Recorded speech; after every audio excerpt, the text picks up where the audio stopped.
Bismillahirrahmanirrahim.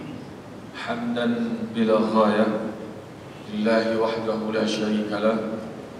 Salatan wa salaman ala Sayyidina Muhammad ibn Abdullah wa ala alihi wa ashabihi wa man walah. Asyhadu an la ilaha illallah wahdahu la syarika lah wa asyhadu anna Sayyidina Muhammadan abduhu wa rasuluh man la nabiyya ba'dah. Amma ba'du. Segala puji dan syukur kita ucapkan kepada Allah atas limpahan karunia-Nya yang tak terhingga. Salawat salam kepada Nabi Muhammad sallallahu alaihi wasallam. Semoga kita termasuk umat yang mendapatkan syafaat di hari kiamat nanti. Amin ya rabbal alamin. Yang saya hormati, yang saya muliakan, Dewan Kemakmuran Masjid Raya Bintaro Jaya yang dirahmati oleh Allah Subhanahu wa taala. Dan saya muliakan, yang saya hormati bapak-bapak, ibu-ibu yang hadir di majelis yang dirahmati Allah Subhanahu wa taala. Tentu yang pertama sekali, taqabbalallahu minna wa minkum minal aidin faizin. Mohon maaf lahir dan batin. Semoga Allah Subhanahu wa taala menjadikan kita hamba yang sempurna, karena kita diciptakannya sebagai makhluk yang paling sempurna. Amin ya rabbal alamin. Bapak dan Ibu yang Allah muliakan, kami ingin bercerita mengenai Lebaran. Sebenarnya kita ingin melanjutkan cerita tentang sirah Nabawi, tapi tidak enak rasanya saya tidak menghormati Lebaran ini. Kita tetap cerita Lebaran. Ada tradisi di Mekah ketika kami belajar di sana. Walaupun tema kajiannya tafsir, tapi ketika datang Ramadan kita harus bicara Ramadan. Walaupun tema kajiannya adalah hadis, ketika datang Lebaran tetap guru-guru kami mengingatkan kami tentang Lebaran. Tahun ke tahun itu saja padahal yang diulang. Tapi itulah demi untuk kami santrinya ini mengingat bahwa Lebaran harus bagaimana. Tetap guru-guru kami setiap Lebaran mengingatkan kami pesan-pesan tentang Lebaran. Kalau saya di sini tidak mengingatkan, namanya membacakan ayat Al-Quran tentang Lebaran. Karena kalau mengingatkan mak yang depan awak ini kan orang-orang alim semua nih, masya Allah, tabarakallah. Saya hanya membacakan ayat Al-Quran mengenai Lebaran. Tentu Allah berfirman begini, bapak-bapak ibu, walitukmilul iddata walitukabbirullaha ala ma hadakum wa la'allakum tashkurun. Ini yang betul-betul spesial tentang Lebaran di Al-Quran. Kata Allah begini, walitukmilul iddata. Yang pertama itu, sempurnakanlah Ramadan. Alhamdulillah, apapun ceritanya kita sudah sempurnakan Ramadan.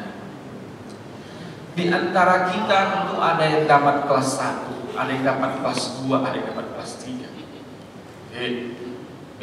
Tentu ada yang puasa dengan sempurna, maksudnya puasa sesungguhnya seperti yang diinginkan Rasulullah SAW, bukan hanya sekedar menahan lapar dan haus, tetapi menahan segala yang tidak Allah sukai.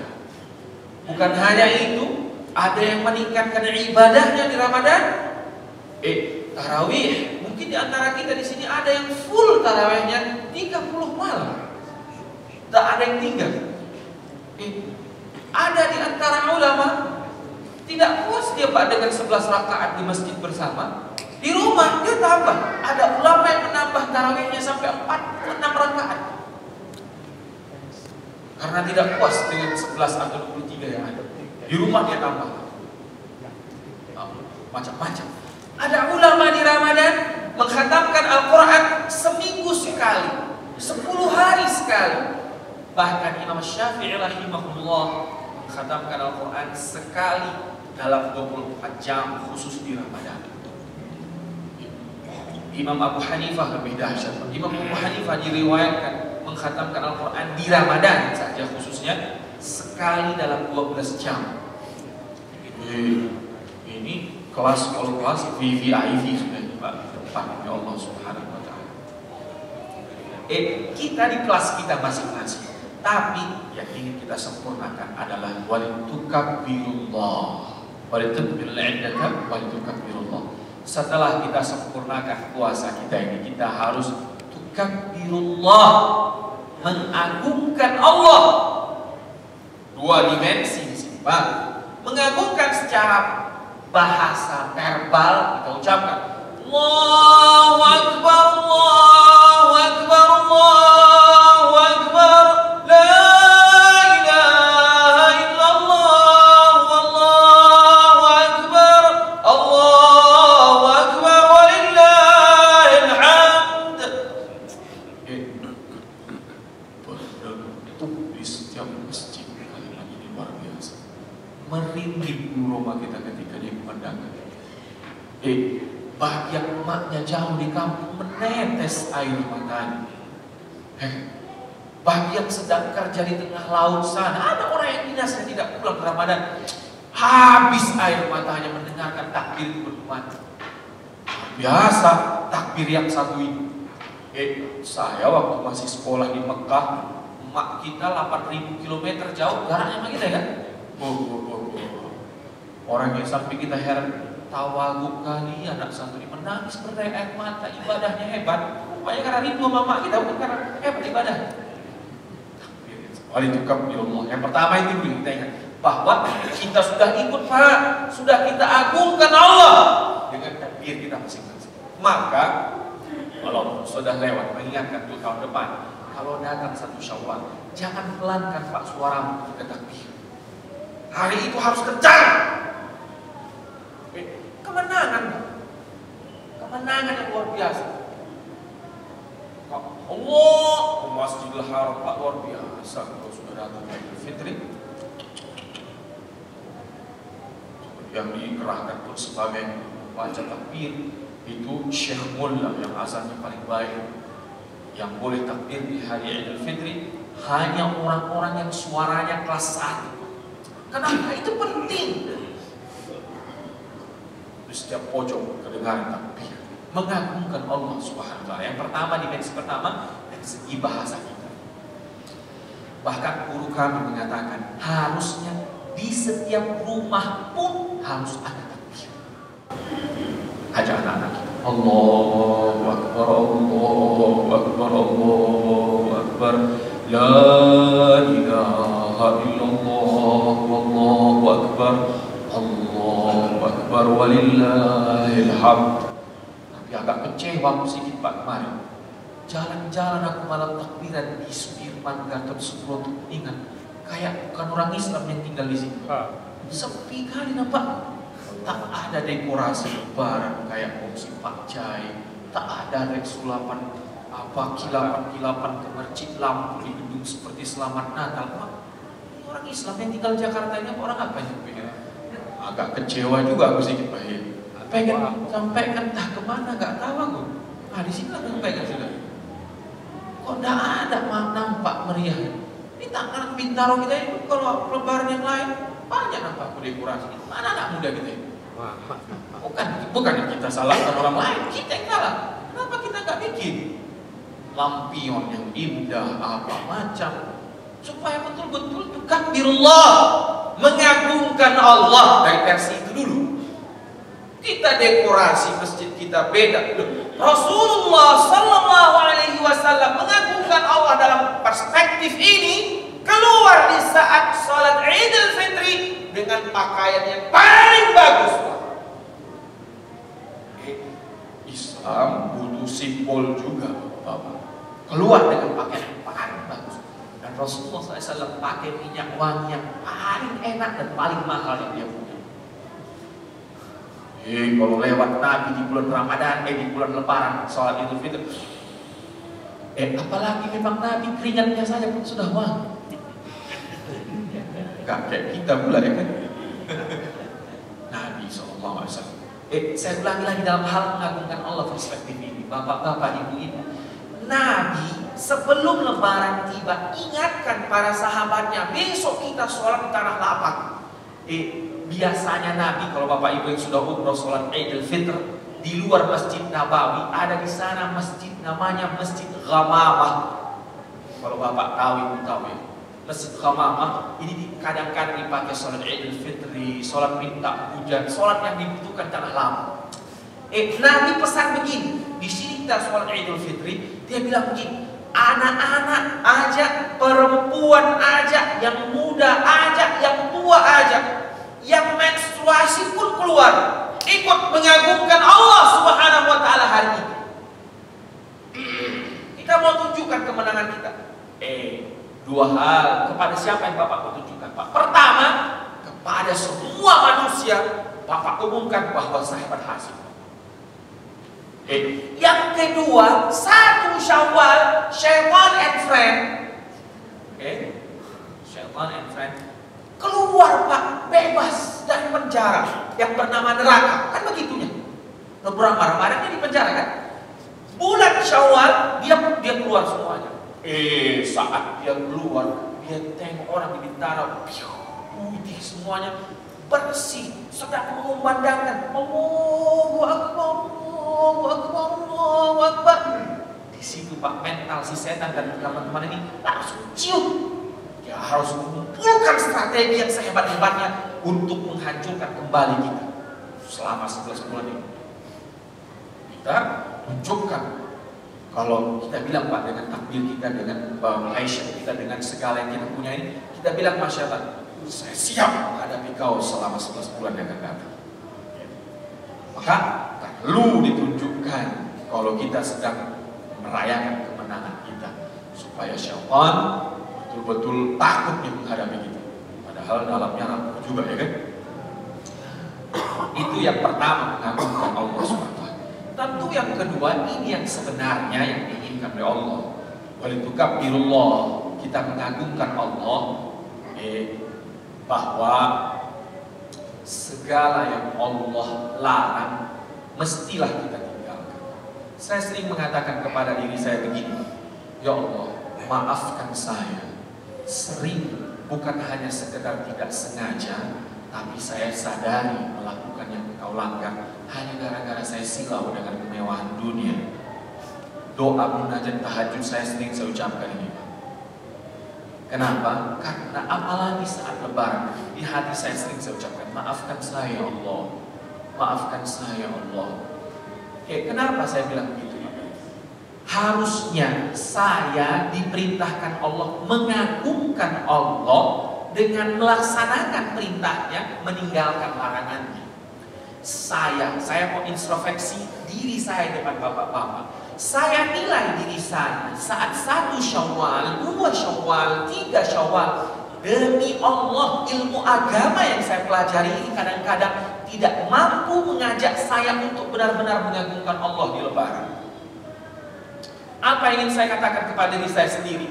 Tanggal 1 Syawal berkumandang adzan Isya, hayya 'alas shalah. Saya entah di mana sedang lebaran. Tidak berangkat saya ke masjid seperti semangatnya saya kemarin di bulan Ramadan, apalagi saat ada jadwal imam tarawih. Habis buka puasa setengah 7, langsung bergegas saya ke masjid, Pak. Standby kita di masjid menunggu adzan Isya. Saat lebaran datang, hilang semangat ini. Padahal Allah bilang, walitukabbirullah.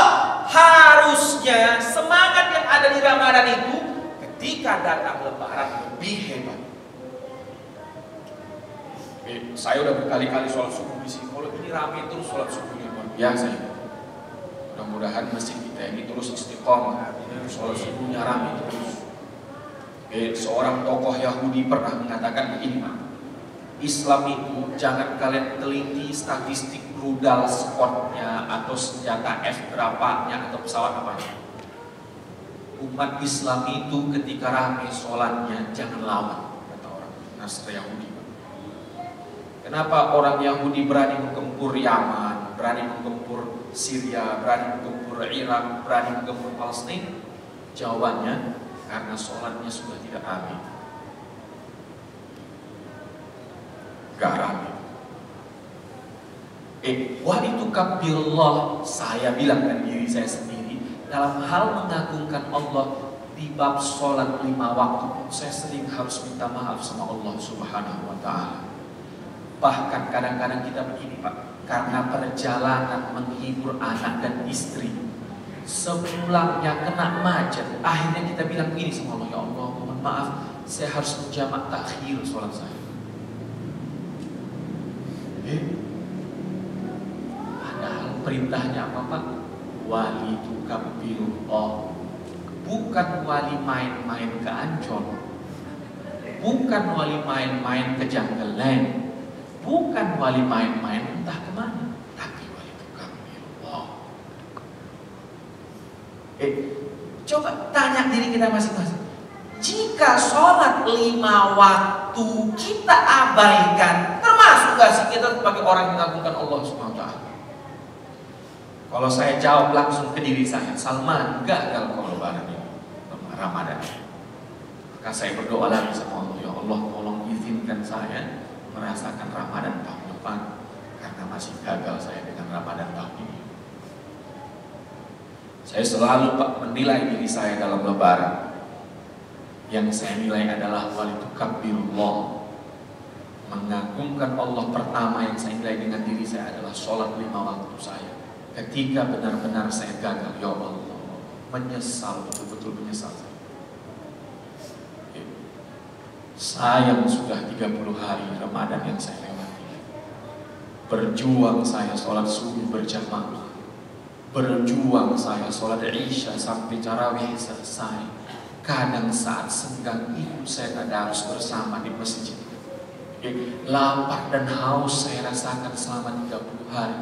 Ternyata ketika Allah minta wali tukabbirullah, banyak sekali alasan saya untuk mengatakan, ya Allah sebentar lagi saya sholat.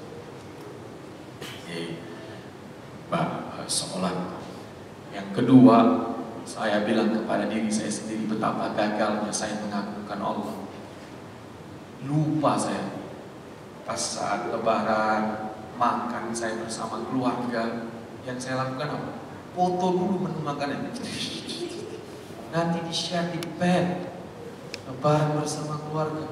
Aku agak macam mana aku bilang, kok orang sekarang ini apa-apa diumumkan ke dunia? Baik, gini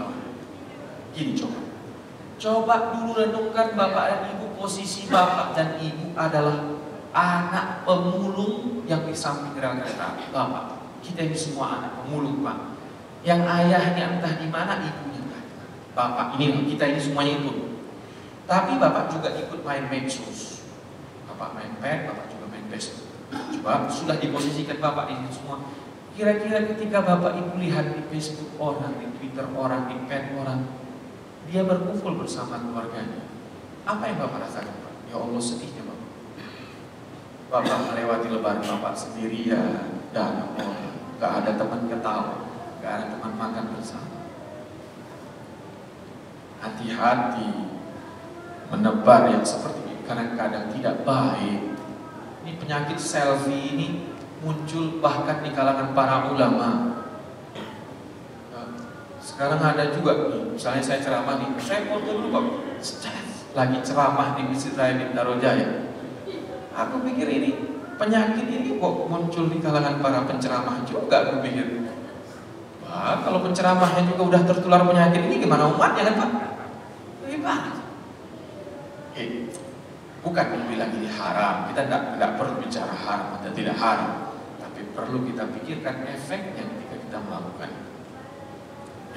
Yang disebut mengagungkan Allah. Saya ulangi sekarang, mengagungkan Allah.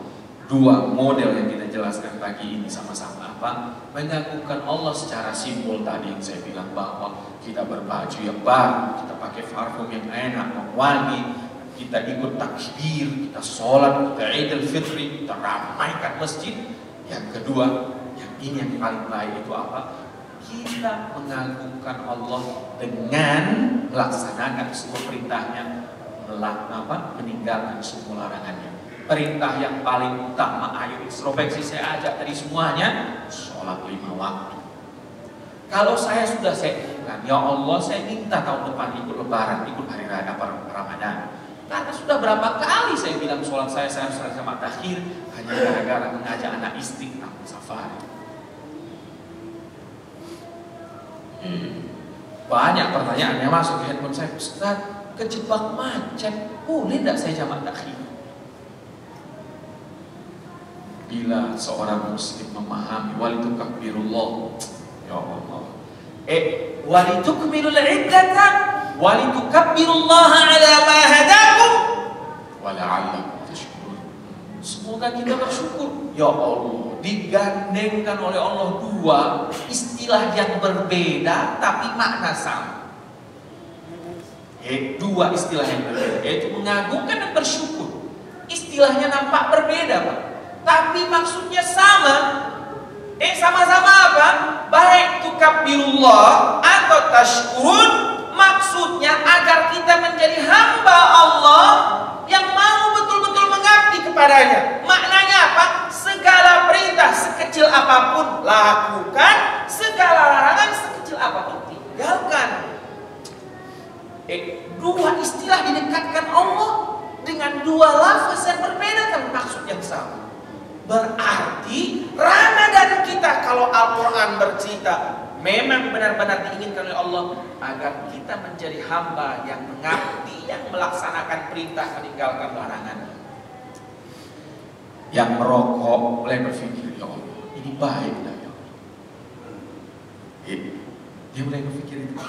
Kalau lebarannya berhasil, kalau Ramadannya berhasil, dia mulai gini, aku merokok ini mengagungkan Allah. Enggak bicara haram atau tidak kita.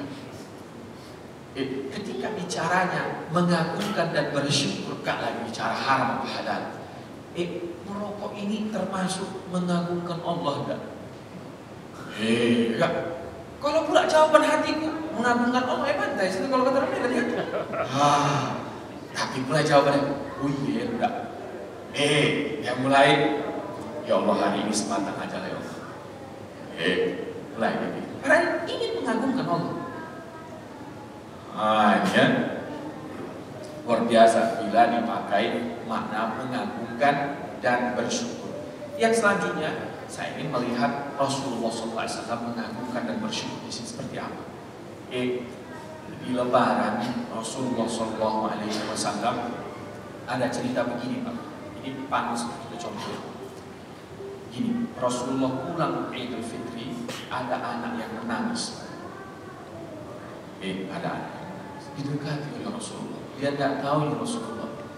Nak, kenapa kau menangis? Sambil seserupan dia, Pak, ayahku mati, Pak. Dengan Badar kemarin.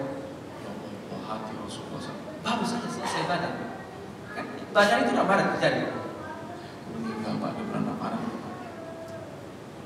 Apa kata Rasulullah SAW? Diamlah Rasulullah. Nah, tidak usah nangis karena senang tidak kau kalau Fatimah jadi saudara? Senang tidak kau nak kalau Aisyah jadi emak? Senang tidak kau nak kalau Muhammad jadi ayah? Dia tengok ternyata Rasulullah yang berbicara itu.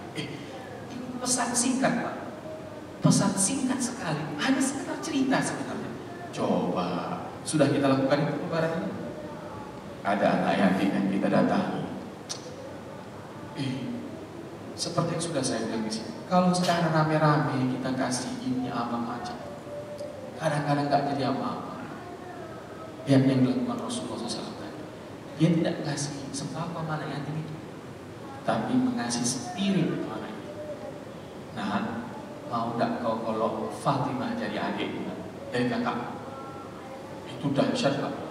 Mau tidak kau nak kalau Aisyah jadi emaknya kau? Mau tidak kau nak kalau Muhammad jadi kakak? Jangan-jangan kita belum mendatangi rumah satu yatim pula lebaran ini. Halo. Kalau Bapak tahu betapa dahsyatnya anak yatim saat lebaran, Pak. Ya Allah.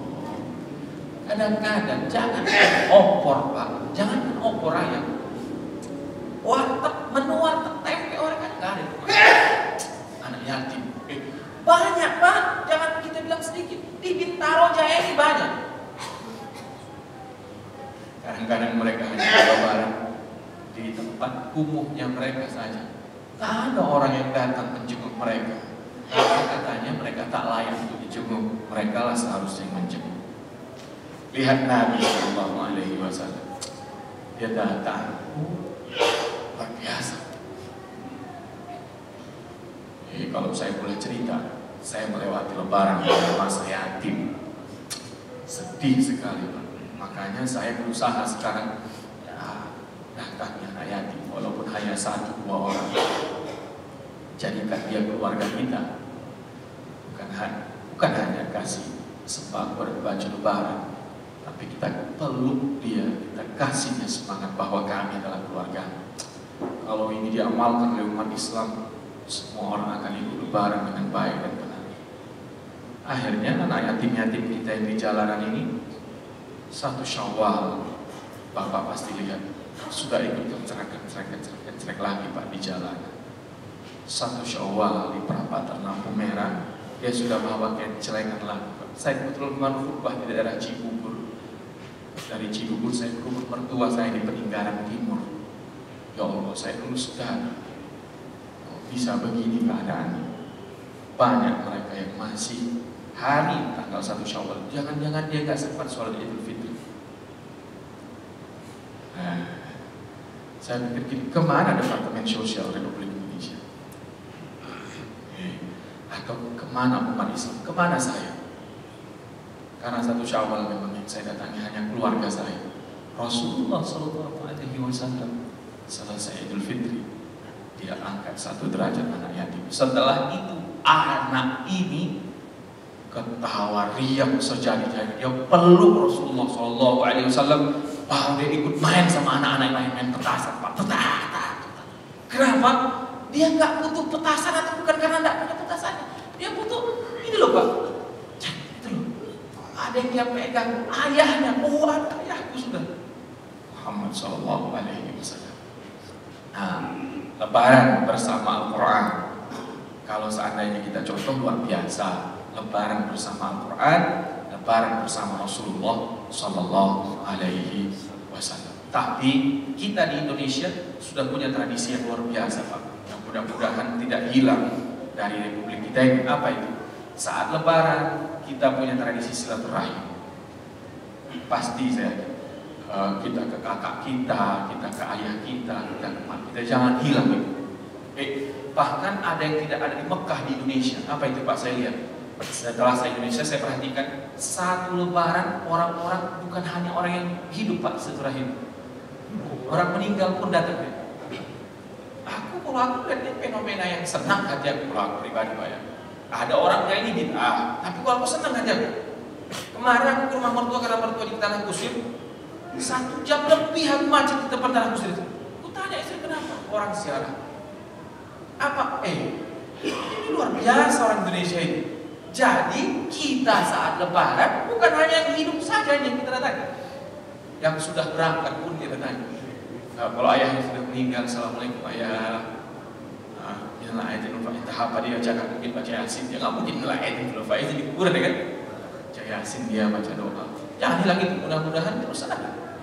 Saya di Saudi Arabia 8 tahun nggak begitu ada itu. Ada yang melakukan beberapa orang. Dia selesai Idul Fitri, dia ke Ma'lah, dia ke Baqi', dia assalamualaikum ya Rasulullah, assalamualaikum, siapa lagi? Nah, ini tradisi luar biasa baik.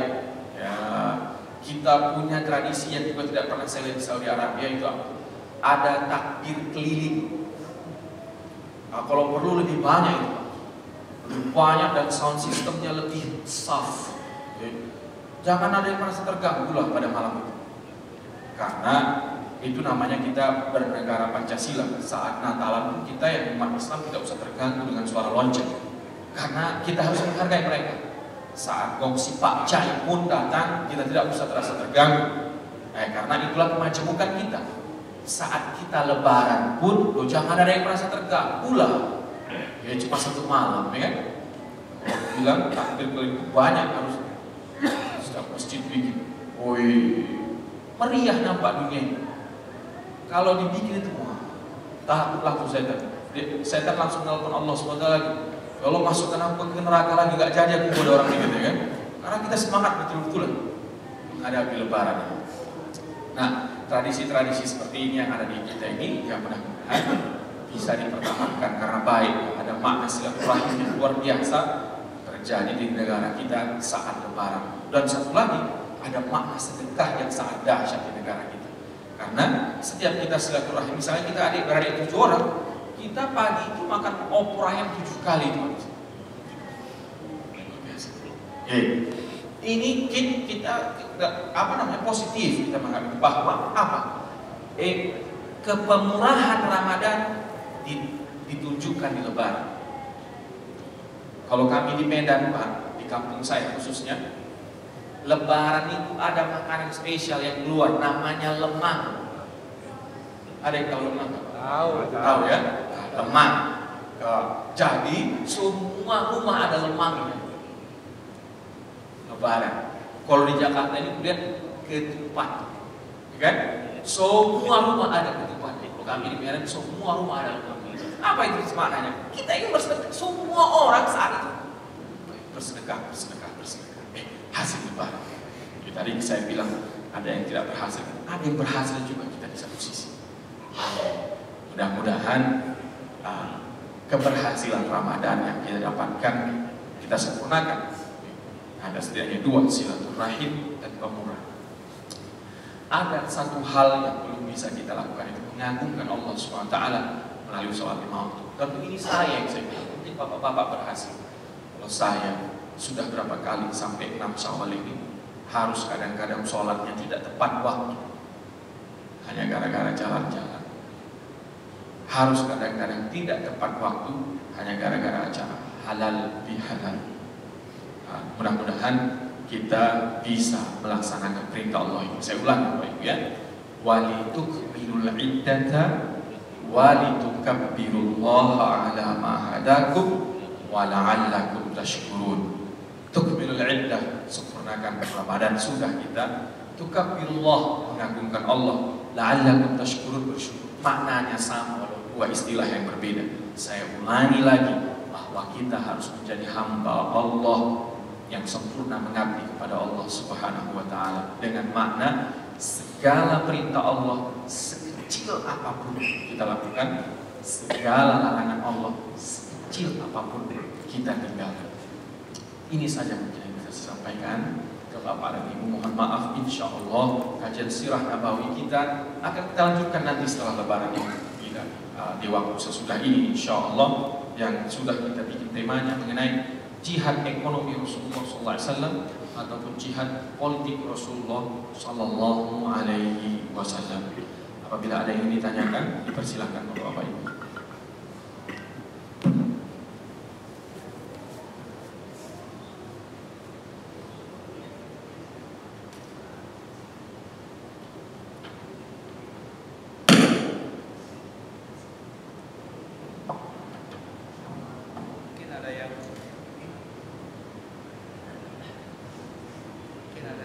Ingin ditanyakan,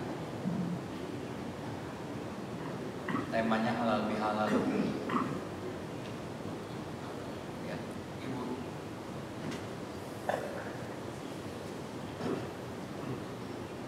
Boleh ya.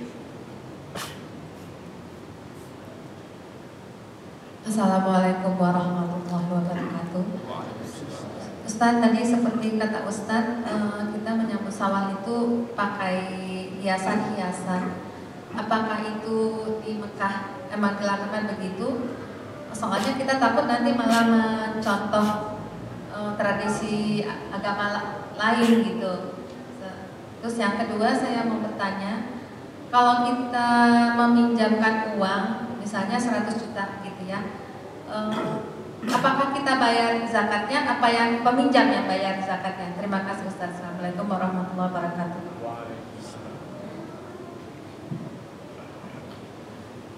Yang pertama gini, bahwa Mekah ini dulu yang pertama saja. Mekah tidak menjadi rujukan kita, Bapak-bapak Ibu ya. Mekah tidak menjadi rujukan kita. Tapi Mekah banyak dekorasi Lebaran. Jeddah banyak dekorasi Lebaran. Itu tidak mencontoh agama lain, Ibu ya, Ibu-ibu ya. Tidak boleh kita bilang cepat kali kita mengatakan mencontoh agama lain. bahwa Nasrani, Yahudi, Islam ada kesamaan itu tidak bisa dihindarkan, bapak-bapak ibu ya. Karena tiga-tiganya adalah agama yang diturunkan oleh Allah Subhanahu wa taala. Tapi memang akhirnya Yahudi dan Nasrani menyelewengkan. Ini kemarin hari Jumat sebelum Lebaran kemarin ini kita bahas dengan Umi Irina Handono mengenai keautentikan Al-Quran dan Talmud, Taurat dan Injil. Luar biasa, Irina Handono membahasnya sangat keren sekali. Tapi dalam hal misalnya bahwa teman-teman agama yang lain di sini membuat meriah, bukan berarti kita tidak boleh meriah. Kalau bisa kita lebih meriah dari mereka, lebih nampak. Ini nggak nampak kalau lihat Lebaran kita. Entah kenapa, wallahu a'lam. Ya, wallahu a'lam. Kalau di Mekah ataupun di Madinah ataupun di Jeddah ramai kita lihat dekorasi-dekorasi itu. Ada dekorasi bulan sabit lah, ada dekorasi lain. Kita umat Islam harus apa dalilnya? Dari Rasulullah SAW. Lebaran dia keluarkan pakaian yang paling indah yang dia punya. Nah, ya Rasulullah SAW. Tentu ini tugas remaja masjid. Jangan bapak-bapak lagi ya. Tugas itu kan harus bagi dua Pak ya. Bapak-bapak ini mengokohkan prinsip, mengokohkan keuangan, mengokohkan organisasi, tapi dalam hal istilahnya penampilan tentu kreativitas remaja diharapkan. Saya dengar remaja Masjid Bintaro Jaya ini sudah keren, sudah bikin kampung Ramadan. Ya, mudah-mudahan Lebaran kita. Saya waktu jadi remaja masjid Bu ya di Medan dulu, Lebaran kayak gini nih, masjid kami ramaikan dengan apa Pak? Sekarang kan ada musim Indonesian Idol apa macam. Kami bikin juga idol Lebaran. Itu istilahnya idol. Perlombaan sederhana. Di masjid ada lomba azan, ada lomba baca Quran. Bahkan waktu itu kami bikin lomba busana muslim, anak-anak kampung sehingga Lebaran itu terasa meriah sekali. Apalagi di Jakarta misalnya kita bikin nasyid idol, pengamen yang menyanyikan lagu-lagu religi, sehingga Lebaran itu semarak sekali itu. Nah, gitu kan? Masa kalau yang lain semarak kita tidak semarak? Harus kita tunjukkan kegembiraan kita itu, tetapi dalam koridor syar'i. Semuanya bisa dilakukan. Tidak namanya mencontoh agama lain. Enggak. Ya. Kalau kita mau bahas mencontoh agama lain, Nabi Rasulullah SAW tidak membangun masjid pakai kubah.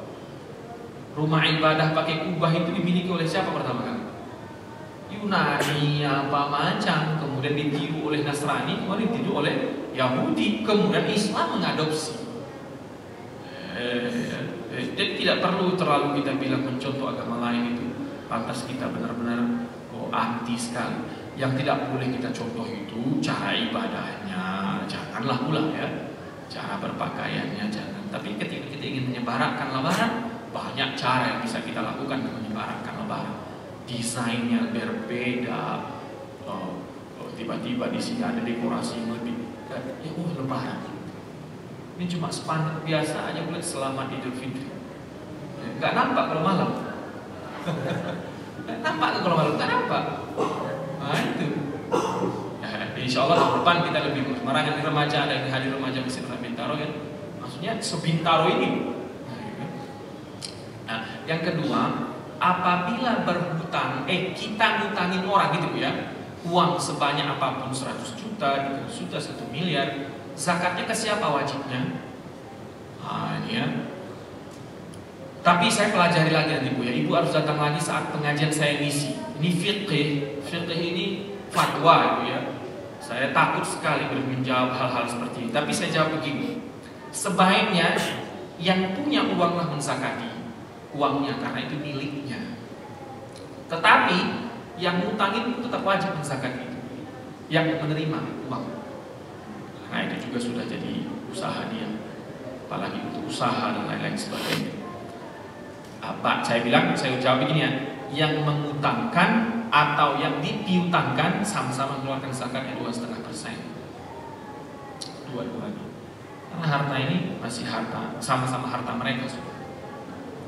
Nah, itu mengenai zakat 100 juta yang diutangkan tadi bapak-bapak ibu ya. Tapi saya ingin bicara begini mengenai zakat. Bapak kalau ngeluarin zakat atau ibu, jangan 2,5%. Saya sudah pernah angkat di sini. Minimal 5% lah. Gitu ya. Saya kasihan sama umat Islam kalau dia ngeluarin zakat 2,5%. Karena yang saya teliti, orang yang menurut saya tadi Pak, saya baca hadis dan Al-Quran setelah saya kumpulkan mengenai ayat zakat ini, yang mengeluarkan 2,5% itu orang pelit. Kalau yang nggak mengeluarkan itu namanya tidak mukmin, tidak beriman kepada Allah. Yang 2,5% itu pelit. Yang baik itu ketika lebih dari 2,5%. Kalau persenan yang harus kita keluarkan sebagai infak kita di Al-Quran adanya berapa Pak? Ada yang tahu nggak? Di surah Al-Fal 20%. Falillahi khumusahu di surah Al-Fal. Bagi milik Allah itu berapa? 20%. Tetapi itu memang harta rampasan perang. Saya bilang begini, harta rampasan perang yang sesulit itu mencarinya pakai perang Pak, harus punya Allah berapa? 20%. Apalagi lah duit yang kita dapatkan, kita naik ke kantor pakai Mercedes-Benz, sampai di kantor ada AC, cuma ngetik-ngetik tanda-tanda tangan, kita dapat gaji kita 70 juta. Masa 2,5%? Itu. Kalau aku bilang, tapi jangan kita tidak bicara bahwa 2,5% jadi 20%, enggak ya Pak ya. Saya ingin memotivasi, ini Pak motivasi. Coba 10% keluarkan Pak. Kalau Bapak punya teman orang Kristen, mereka mengeluarkan ke gereja itu 10%. Tapi masjid kita ini setelah dengar cerita keren, ini asetnya 2,5 miliar lebih Pak. Hebat kan masjid kita ini kan? Hebat Pak. Hebat, keren. Berarti orang sekitar masjid ini pemurah luar biasa.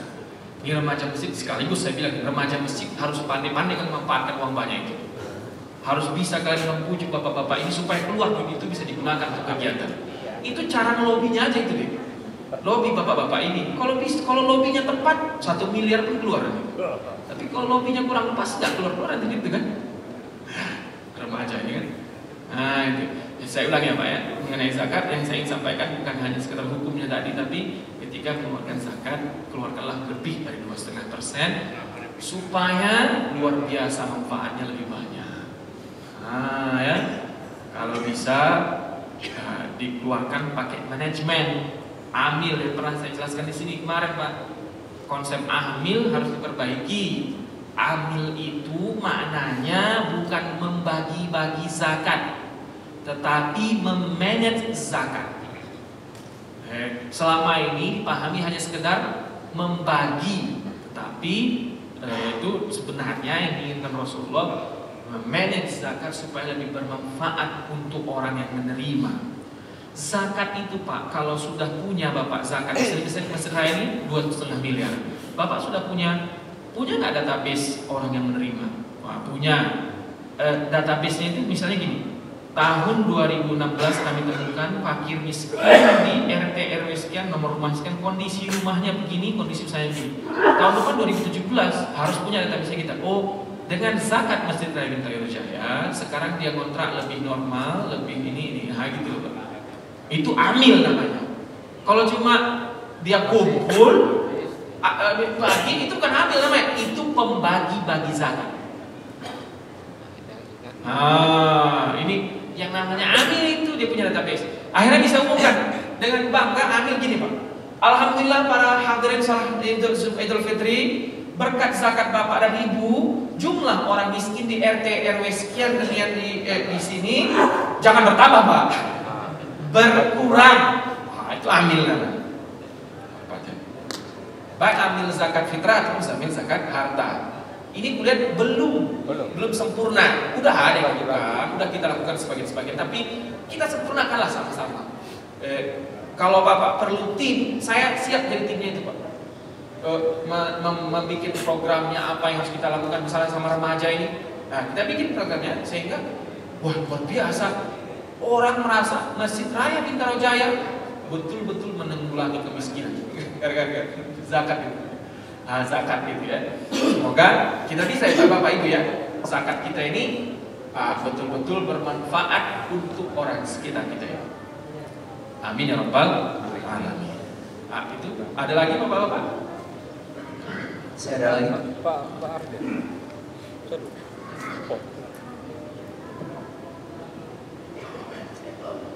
Assalamualaikum warahmatullahi wabarakatuh. Waalaikumsalam. Kadang-kadang Ustaz bercerita seolah-olah Ustaz kita ini hadir saat Rasulullah masih hidup. Jadi enak kali kita cerita dari Ustaz. Satu yang mau tanya Ustaz. Soal tadi saat lebaran kita kadang-kadang ya kalau jauh dari masjid ya mungkin nantilah atau sholat isya kan masih bisa jam 9 atau jam 12 malam kan. Soal mengakhirkan sholat itu kan itu ada dalilnya atau memang bagaimana? Itu kan tidak harus di awal waktu. Bagaimana yang menurut Ustaz? Bagaimana zaman Rasulullah dulu? Pertama saya jangan bilang kalau saya bercerita saya ini orang yang lemah ilmunya, tak punya apa-apa saya. Dan kalau dipuji terus mati aku. Biasa saja. Aku ini jangan bilang aku ahli saya. Aku masih banyak belajar. Harus takutnya nanti orang kecewa karena kelakuan saya juga belum baik. Saya hanya bisa bercerita. Saya pernah ditegur oleh diri saya sendiri. Salman, kau bisa bercerita, tapi tak bisa mengamalkan. Ini saya tanyakan ke guru saya, bagaimana kondisi saya ini? Ya, bilang. Akhirnya guru saya ini sangat mengerti santrinya gini sama. Ceritakan saja. Semoga ceritamu itu bisa mendidik dirimu. Ini aku harapkan. Semoga ceritaku ini bisa membawa aku lebih baik. Yang kedua, mengenai sholat isya atau sholat-sholat yang lain. Tidak ada sholat yang boleh diakhirkan. Tidak ada. Kecuali, saya bilang kecualinya. Rasulullah pernah menyuruh akhirkan sholat zuhur. Azan misalnya jam 12. Rasulullah bilang nanti tunggu setengah 2 aja kita sholat. Baridu, kata Rasulullah SAW, atau kama qala sallallahu alaihi wasallam, tunggu agak dingin sedikit. Tentu kondisi ini di Mekah sama Madinah. Madinah itu Pak, kalau musim panas 53 derajat Celcius. Waktu itu Masjid Nabawi nggak ada AC-nya. Jadi wajar kalau saya bilang dingin kan. Tapi kalau di Bintaro, jangan kau bilang azan setengah 2, nggak bisa. Nggak pas hadis itu dipakai di sini. Nah gitu ya. Itu dulu mengenai yang ada secara sahih diakhirkan zuhur. Rasulullah bilang tunggu sampai setengah 2 sampai dingin sedikit. Aisyah ada, tapi tidak pernah kutemukan hadis sahih bahwa Nabi menyuruh kita untuk mengakhirkan sholat Isya. Bahwa ada hadisnya, ada kita dengar. Tapi kalau kita teliti seperti sholat zuhur tadi sahih disuruh oleh Rasulullah SAW. Tapi boleh nggak kita mengakhirkan sholat Isya? Jawaban pertamanya tidak boleh. Tentu Islam ini sangat mengerti kondisi seseorang. Kecuali satu, kecualinya kapan Pak? Saat ta'lim. Misalnya ada pengajian di sini pada maghrib. Oh, bukan disengaja, tapi kan namanya juga ceramah ya kan? Udah azan Isya, ceramah ini belum disimpulkan. Takut bola liar nanti kalau saya simpulkan kan gitu ya. Boleh nggak ini ditunda dulu sebentar azan Isyanya? Boleh. Tunda sebentar sampai selesai kesimpulannya, baru azan Isya. Itu boleh. Mengakhirkan sholat Isya. Saya pernah diprotes orang karena waktu itu ada masjid mengundang Habib Umar Jailani yang dari Yaman, diundang ke masjid di Bogor. Dia ceramah, azan Isya berkumandang. Pendengar protes sama saya tentang kok beliau kan Habib ketua Rasulullah ahli hadis, kenapa azan dia abaikan? Oh, bukan, kalau saat ta'lim boleh. Tapi bolehnya itu pun menyempurnakan ulasan. Jangan tambah bab baru. Menyempurnakan yang sedang dijelaskan, sampai tutup azan. Ya. Tapi kalau mengakhirkan sholat Isya, tidak ada alasannya tidak boleh. Kalau ada yang bilang semakin malam semakin afdol, itu sebenarnya bukan dalil, itu malas. Bukan dalil, malas. Udah bilang aja, agak malas aku sholat ya Allah, nanti malam aja aku sholat. Nggak apa-apa. Jangan kau pakai Rasulullah boleh ke rumah, berbohong atas nama Rasulullah itu bahaya. Atau bilang ada ulama yang suka mengakhirkan sholat Isya. Kenapa? Karena dia mau betul-betul total. Saat malam tidak ada yang ganggu. Dia bangun saat semua tidur bersama santri-santrinya. Hanya mereka saat udah sholat Isya. Selesai sholat Isya baca Quran, selesai baca Quran wirid, nama tahajud, witir, subuh, duha. Tidur dia kapan? Setelah selesai sholat duha semuanya baru tidur lagi 1 jam, baru bangun lagi. Adakah santri yang melakukan itu? Ada. Tapi tujuan mereka agar betul-betul ketika melaksanakannya, tidak ada hingar-bingar. Tapi kalau mau melakukan itu boleh enggak? Boleh, tapi benar. Benarnya itu apa? Jangan sholat sendiri kita jadinya. Apapun ceritanya, sholat berjamaah di masjid tetap lebih baik. Tidak ada tawaran, Pak. Ada nggak bahwa sholat Isya lebih baik diakhirkan kemudian sholat di rumah, kemudian sholat sendirian? Enggak bisa. Secara syar'i, sholat Isya tetap lebih baik di masjid berjamaah takbir pertama bersama imam. Nah, ini Isya yang sering diperdebatkan. Kalau subuh nggak boleh sama sekali, zuhur nggak boleh sama sekali, asar nggak boleh, maghrib apalagi. Isya. Tapi memang ada ulama yang mengatakan Isya diakhirkan demi untuk mendapatkan ketenangan, tapi tetap berjamaah bersama orang-orang yang ada bersama kita, silakan. Nah, itu yang lebih saya senangi menjelaskannya. Saya ulangi lagi, tidak boleh kecuali posisi ta'lim, tidak boleh kecuali dalam kondisi pendidikan bersama anak-anak santri kita, berjamaah kita pada malam hari. Kalau normal kondisinya sama sekali tidak boleh. Kalau normal kondisinya sama sekali tidak boleh. Kecuali misalnya kayak satu lagi, kayak kondisi di Syria, perang. Kalau kita tentara, Rasulullah ajarkan sholat berjamaah. Itu apa maknanya? Betapa pentingnya sholat berjamaah. Tapi saya juga tidak berani mengatakan kalau saya sudah mengamalkan ini 100%. Saya menjelaskan dulu bahwa betapa saking pentingnya sholat berjamaah sampai-sampai Allah mengajarkan sholat berjamaah saat perang. Pak, kalau Bapak punya X-ray, Pak, yang bisa mendeteksi power, bahwa deteksi power itu Pak saat sholat berjamaah itu kuat sekali, itu nanti bisa habis itu amplinya dia bikin, karena ada power yang sangat dahsyat di sholat berjamaah. Rasulullah SAW diajari oleh Allah SWT tentunya dengan sholat berjamaah ini memenangkan semua strategi dakwah Rasulullah SAW. Nah, saya setiap datang ke sini senang sekali sholat zuhur saya datang ke rame, sholat subuh saya datang ke rame, sholat maghrib rame. Ya, ini yang harus kita pertahankan. Ini power luar biasa dahsyat. Jadi tidak ada cerita sholat boleh diakhirkan. Nah, tidak boleh ya kita akhirkan sholat. Kalau mau mengakhirkan, jangan bilang ada hadis yang saya malas. Nah, saya sering mengatakan saya mohon maaf ya Allah, sholat bisa saya akhirkan saat ini hari ini. Tapi jangan sering-sering minta maaf. Nah, gampar kita nanti. Kalau yang gampar Allah bahaya. Nah, itu. Ya, sekali lagi mudah-mudahan kita bisa melaksanakan sholat berjamaah ini tepat waktu bersama imam di masjid, terutama anak muda. Nah, kalau anak muda bisa berjamaah, itu tanda Islam akan bangkit lagi. Kalau orang tua bisa berjamaah, ya itu alhamdulillah udah itu kan. Memang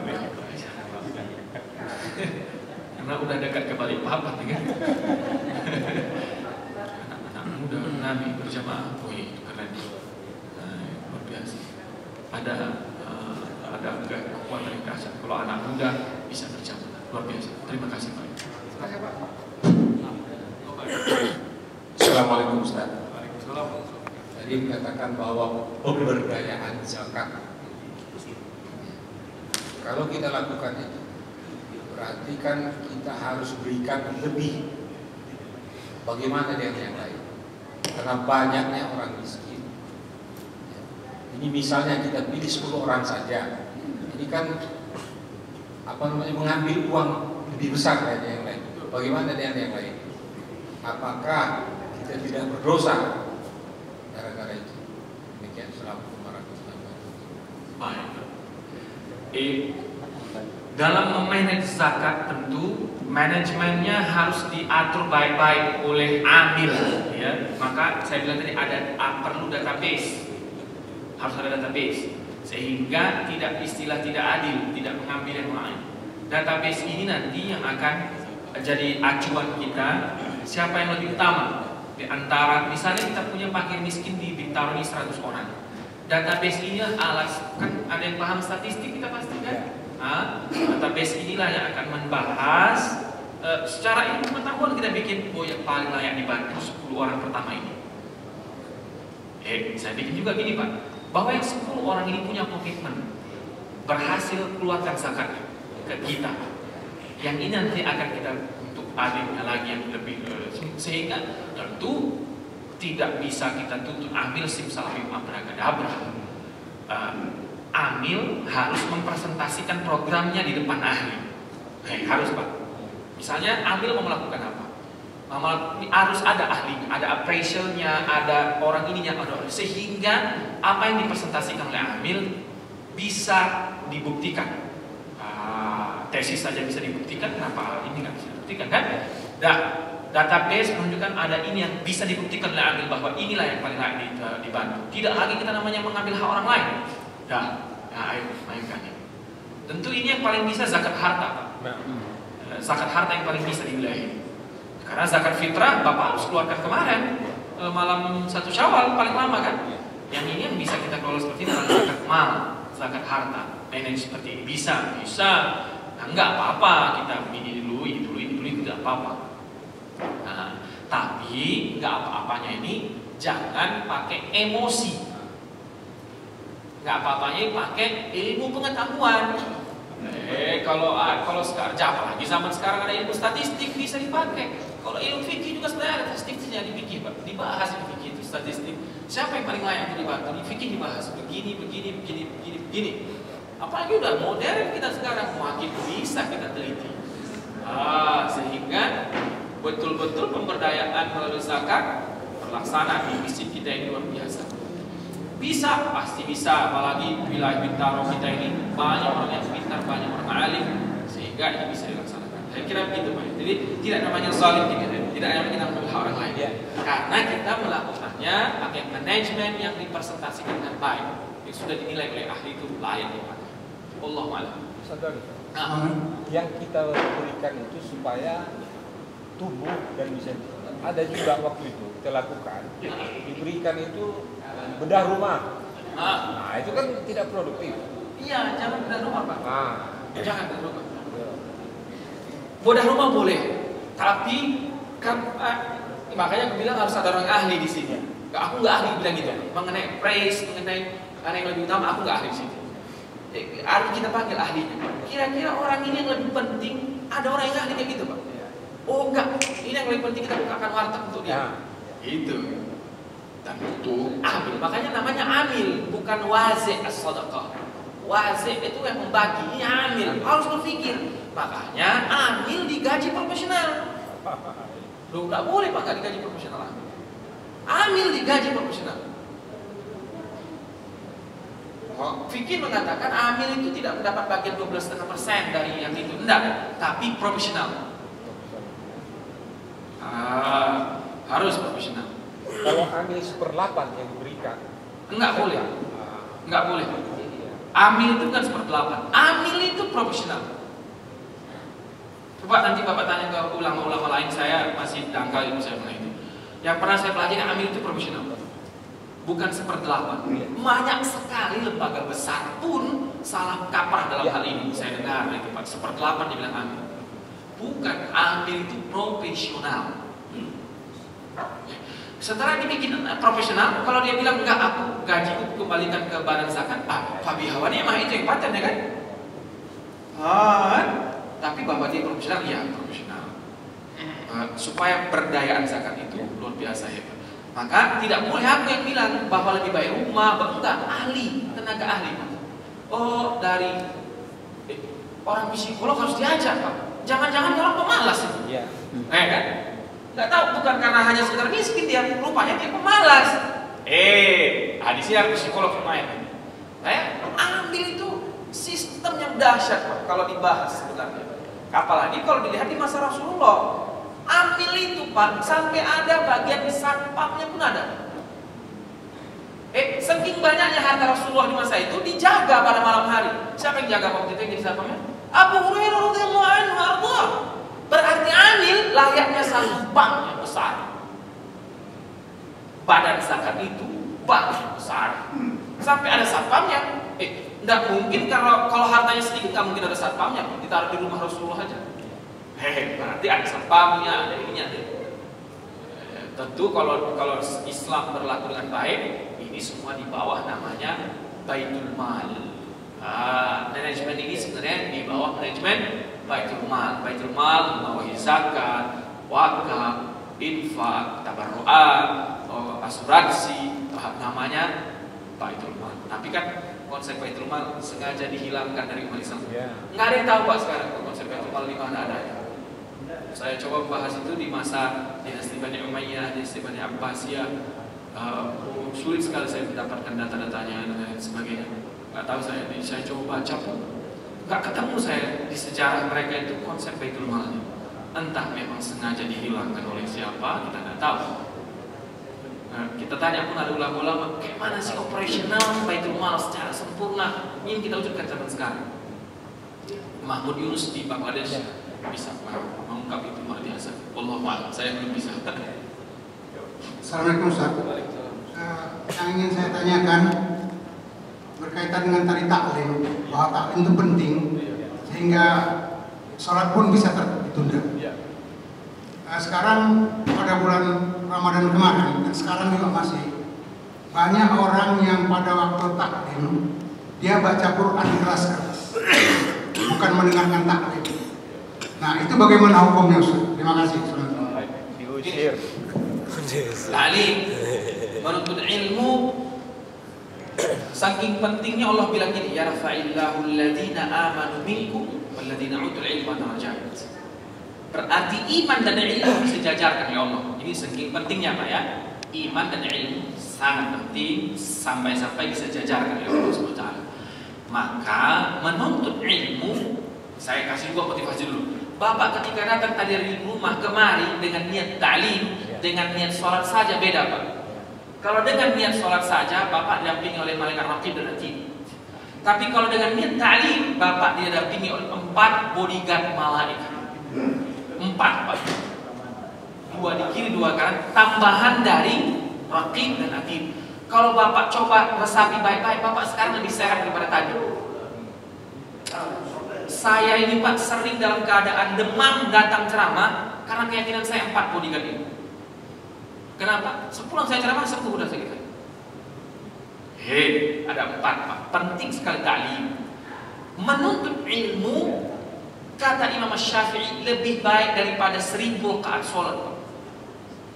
Bapak menuntut ilmu sedetik, pas dengar ta'lim baru muqaddimah Bapak pulang, itu pahalanya lebih baik dari 1000 rakaat sholat sunnah. Bayangkan.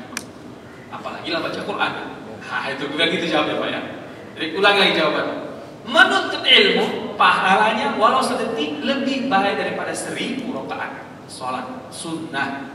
Apalagi lah baca Al-Quran. Maka seyogianya saat ta'lim berlangsung, kalau Bapak coba perhatikan handphone saya nggak saya keluarkan. Saya taruh di sini, saya ada saya lihat sebagian ustaz bermain handphone saat ceramah dengan alasan bahwa di sini sumbernya kata dia. Itu tidak, menurut saya suul ada. Yang baik itu ada apa? Kalau kamu punya referensi, buka aja bukunya, bawa dari rumah. Jangan dengan handphone itu. Tapi memang ini, saya nggak mau terlalu kejam ya Pak ya misalkan ya. Sebagai seorang dai saya harus mencontoh Rasulullah. Dai di masa Rasulullah bukan hanya diganggu dengan baca Quran, bukan hanya diganggu dengan orang yang main handphone, bukan hanya dengan orang yang gantung. Maka saya bilang, saya bahkan pernah diusulkan, Salman, kalau kau ceramah di Bintaro itu suruh orang maju ke depan biar duduk di sini semuanya. Enggak. Dai Rasulullah SAW, ceramah Rasulullah, dai ala Rasulullah. Mau dia jingkrak di situ, mau dia tidur. Bapak ini kalau yang datang ini semua tidur kecuali satu aja, bapak yang sedang menyutingi yang tidak tidur. Semangat ceramah itu tidak akan berubah. Kenapa? Belajar dari Rasulullah. Rasulullah bukan hanya tidur, dilempar, Pak, dilempar. Tetap semangat menyampaikan agama. Apalagi kalau satu di sini, satu, tidak apa-apa, biarkan. Satu baca Quran, satu sedang main handphone. Sayanya dulu, Pak, ya, nggak apa-apa. Alhamdulillah dia hadir. Tapi kalau saya jadi penuntut ilmu, ini kalau saya cerita. Kalau saya datang belajar, saya pernah di sini datang jadi pendengar, Pak. Waktu itu yang datang itu Habib siapa yang dari Solo namanya, Pak? Lupa saya namanya. Ya. Habib dari Solo kita undang di sini. Jadi pendengar aku. Kalau boleh Bapak lihat saya jadi pendengar. Saya kalau jadi pendengar ilmu, maka handphone saya silent, handphone saya matikan, saya dengarkan baik-baik. Kenapa? Bagi saya ilmu ini jauh lebih mahal daripada bagi-bagi uang 1 miliar. Tentu bagi saya. Maka saya lebih baik mengatakannya begitu. Saat jadi kita penceramahnya, melihat orang yang tidak peduli, tidak usah tegak kita. Baik baca Quran, ada yang ngobrol, ada yang handphone, biar aja. Itulah tantanganmu sebagai seorang dai. Di masa Rasul dilempar, cuma kayak gitu aja, santai aja. Gitu. Tapi kalau saya sebagai penuntut ilmu, ya kan? Saya akan datang dengan baik, saya dengarkan, saya usahakan tidak menyinggung dia, baik dari segala kering saya. Bahkan saya diajar di Mekah, tatapan matamu pun Salman kepada muallim harus beradab. Itu kami diajarkan di Mekah. Ada namanya buku Ta'lim al-Muta'allim. Kami diajarkan itu tentang adab menjadi seorang murid ataupun jadi seorang guru. Harus diamalkan dua-duanya. Saat kita jadi guru, kitalah yang rendah diri. Jangan juga kita jadi guru ngamuk-ngamuk aja. Ini apa yang main handphone? Duduknya tidak rapi. Itu juga nggak guru namanya, Pak. Itu nggak baik namanya. Kita jadi penceramahnya pun harus rendah hati. Saya jadi muridnya pun mesti juga rendah hati. Ini yang paten. Jadi saya menjelaskannya posisi saya saja, Pak, ya. Jadi yang saya sering menghadapi orang karena saya yakin karena tidak paham. Kenapa? Dia pikir bahwa membaca Al-Quran lebih besar pahalanya daripada mendengarkan ilmu pengetahuan. Enggak apa-apa. Terutama di bulan Ramadan itu sering saya dapat. Karena dia pikir Ramadan ini bulan Al-Quran. Jadi dia tak dulu di situ sampai baca Quran. Ada di surah Luqman, maja'allahu fi rajulin fi di hati seorang itu tidak dijadikan dua fokus, dua konsentrasi, hanya satu konsentrasi orang. Nah, jadi kalau kita hadir membaca Al-Quran, mendengarkan ceramah, Bapak itu sebenarnya sedang menghancurkan nilai Bapak di dua-duanya. Bapak tidak fokus dibaca Quran, Bapak tidak fokus di ceramah. Dua-duanya tidak ada hasil. Mending turun ke bawah baca Quran, atau mending hanya sekedar ta'lim. Bahkan bayangkan baca Quran saja tidak boleh mengganggu ta'lim, apalagi lah handphone, apalagi lah ngobrol, apalagi yang diobrolin ustadznya misalnya. Dan ceramah kawan nih katanya kan, besar kan dosanya itu kalau ustadz yang ngobrolin. Ya, tapi begitu sih Pak ya, mudah-mudahan kita bisa sama-sama paham. Siapa yang berhak menegurnya Ustaz? Mengkerucut ini. Berat nih jawabannya nih. Gini Pak, aku di dalam hal dakwah tetap Rasulullah adalah contoh yang paling utama buat aku Pak ya. Menegur orang ini harus ada seninya. Aku ini termasuk orang yang tidak suka dalam hal menegur to the point. Mencoba saya kasih tegur yang baik. Kalau ada jarang orang Batak kayak gitu Pak. Orang Batak langsung tembak langsung. Ini Batak aku hilangkan itu di sini. Lah itu Pak ya. Kenapa? Dulu aku mainnya kayak gitu Pak. Dulu main petak, nah tembak aja langsung kan. Tapi aku tengok Rasulullah tak begitu caranya. Yang harus berubah kita apa ya? Rasulullah sangat pandai dalam menegur. Bayangkan Pak, ini contoh satu yang sering saya sampaikan di mana-mana. Rasulullah membuat orang masuk Islam karena dia ngecilin Masjid Nabawi. Bapak bisa nggak kira-kira itu? Kalau aku nggak bisa kalau itu, aku capai baik kalau itu. Misalnya ada orang kencing di mana-mana masjid, aku tampar, marah aku kalau itu. Karena aku nggak bisa seperti Rasulullah wilayah seperti itu sampai. Tapi kalau coba baca Quran bisa. Rasulullah bayangkan mau dilarang pun sama Rasulullah. Biarkan dia selesai buang air kecilnya baru. Ini akhlak yang luar biasa dari Rasulullah yang harus kita praktekkan ini. Kalaupun aku bisa Pak contoh Rasulullah negur itu, paling datang aku ke dia, di toilet sana, berhenti kau di sini. Itu kalau lembut kali aku deh itu. Coba Rasulullah, biarkan selesai dulu dia. Ini hebat itu Pak. Ini kalau bicara wilayah itu Pak, di dunia ini yang bisa, entah ada setengah orang lagi atau enggak, aku gak tahu. Wilayah itu Pak ya. Kalau sholat 50 jamaah itu masih banyak yang bisa lakukan Pak. Baca Quran banyak. Tapi wilayah menegur, ya Allah seperti Rasulullah. Tanya ini adik ini Pak. Kalau kesenggol aja mobil aku kadang-kadang disalip orang, aku buka kaca mobil tuh, otak kau di mana? Waktu ceramah aja yang keluar Melayunya. Kalau lagi di jalan, bataknya keluar Pak. Maka kalau diajak masalah negur, ya Allah, Rasulullah contoh paripurna dalam menegur. Uqbah bin Abi Mu'ayth menyiramkan kotoran onta ke muka Rasulullah. Ya Allah, cuma dia lapak. Taif melempari dia, melempar dia. Jibril pulang, malaikat semuanya. Karena dia belum tahu siapa. Ya Allah, mana ini? Saya itu kalau bahas Rasulullah di wilayah ibadah nggak selalu dah. Kalau Bapak bilang Rasulullah kakinya bengkak, tahajud, nggak selalu. Banyak orang bisa itu. Banyak guru-guru kami yang bisa menghatamkan Al-Quran. Punya kami guru di Mekah khatam Al-Quran sekali tawaf. Tapi kalau wilayah menegur yang Bapak bilang ini, wah. Tengoklah kita, kadang-kadang ngamuk kita mau orang kan. Jadi kalau wilayah menegur, saya pikir gini, harus dipikirkan baik-baik cara menegur. Saya pernah menegur orang gini Pak. Saya pertanyaannya gini, enak kali ya, misalnya kayak contoh baca Quran. Enaknya kau jadi orang yang rajin baca Quran, ajari aku lah baca Quran. Ngobrol dulu gitu. Lalu sesekali saat dia ngobrol, saat dia bicara, keluarkan handphone kita baca Al-Quran, dia ngobrol. Nanti pasti otomatis saya bilang gini Pak, kau hargai, aku sedang bilang, kau pengen baca Quran, aku ajari, kau malah buka handphone. Nah itulah yang aku bilang sama kau juga. Saat ceramah janganlah kau baca Quran, tak baik. Kayak gitu kalau negur, jadi enak jadinya negurnya. Kalau negur langsung kita hindari. Seni menegur dari Rasulullah SAW dulu juga kita bahas itu Pak.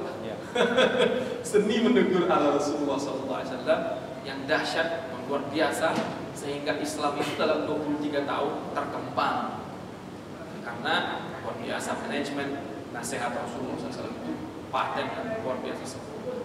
Mudah-mudahan bisa kita contoh nih Pak ya. Jadi tak apa-apa, saya sering mengatakan, saya juga mengutip perkataan Jalaluddin Rumi begini. Jalaluddin Rumi tokoh sufi di Konya, Turki. Dia bilang gini, majlisku ini terbuka untuk siapapun. Mau kau pemabok, mau kau pesina, mau kau tiduran, mau kau ambil rokok, kau mau apa, datang aja. Majlisku ini terbuka untuk asalkan punya nyawa.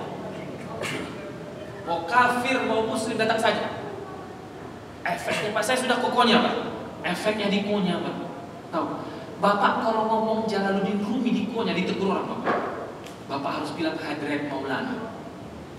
Kenapa? Respect. Orang sampai dia sudah meninggal pun di Konya tetap ditunjukkan oleh Allah. Kenapa? Karena dia mampu memberikan respect perhatian setinggi-tingginya seperti dicontohkan Rasulullah kepada manusia. Rumi luar biasa dalam hal itu juga, luar biasa saya pikir ya. Nah, jadi mudah-mudahan kita juga sebagai dai, kita ini semua dai, nah, kita menegur siapapun, menyampaikan agama ini ke siapapun, nah, kita usahakan tidaklah bikin sakit hati siapapun ya. Nah itu Pak ya. Mudah-mudahan bisa kita amalkan. Sebagai penceramah saya pun harus rendah hati, tak perlu harus dihormati. Sebagai pendengar juga harus saling menghormati. Nah, mudah-mudahan ini bisa tercapai. Ada lagi saya kira ini dulu Pak ya. Mohon maaf atas segalanya. Mudah-mudahan bisa diamalkan apa yang kita sampaikan hari ini. Saya juga bisa mengamalkan. Kita saling mendoakan. Semoga kita menjadi orang yang bisa mengamalkan Islam ini dengan baik dan sempurna. Wabillahi taufiq wal hidayah. Mohon maaf atas segala salah. Kita tutup dengan membaca doa kafaratul majlis. Subhanakallahumma wa bihamdika asyhadu an la ilaha illa anta astaghfiruka wa atubu ilaik. Al-'afwu minkum. Assalamualaikum warahmatullahi wabarakatuh.